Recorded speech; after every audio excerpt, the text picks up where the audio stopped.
आणि आता पाहणार आहोत टॉप 9 मोठ्या बातम्या।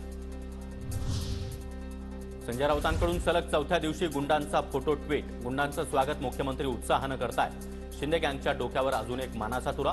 संजय राऊतांची मुख्यमंत्री शिंदेंवर टीका। देवेंद्र फडणवीसांनी राज्यातील गुंडगिरीवर चाय पे चर्चा करावी।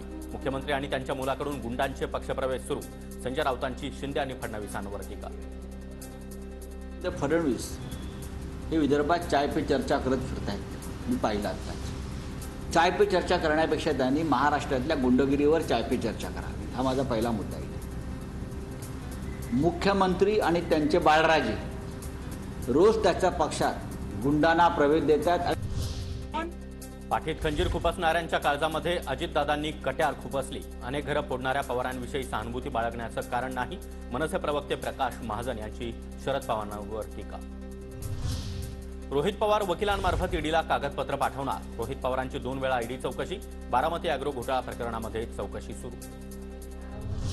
काटोलमध्ये काका अनिल देशमुख आणि पुतण्या आशिष देशमुख यांच्यामध्ये राजकीय संघर्ष।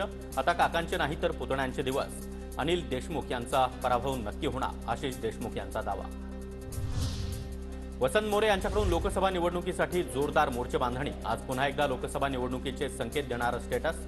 आता सगळेच म्हणू लागलेत पुणे की पसंत मोरे वसंत। वसंत मोरे यांचं नवं स्टेटस।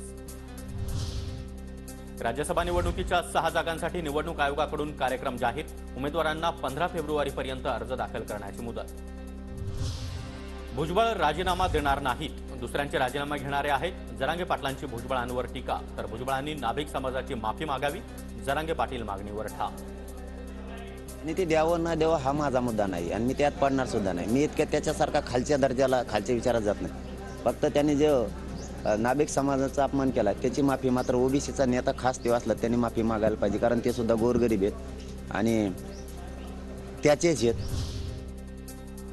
तुम्ही 3 वेळा आमचं आरक्षण मिळवू दिलं नाही, आता काही झालं तरी मंडल आयोगाला चॅलेंज करणारच। जरांगे पाटलांचा ओबीसी नेते आणि भुजबळांना इशारा।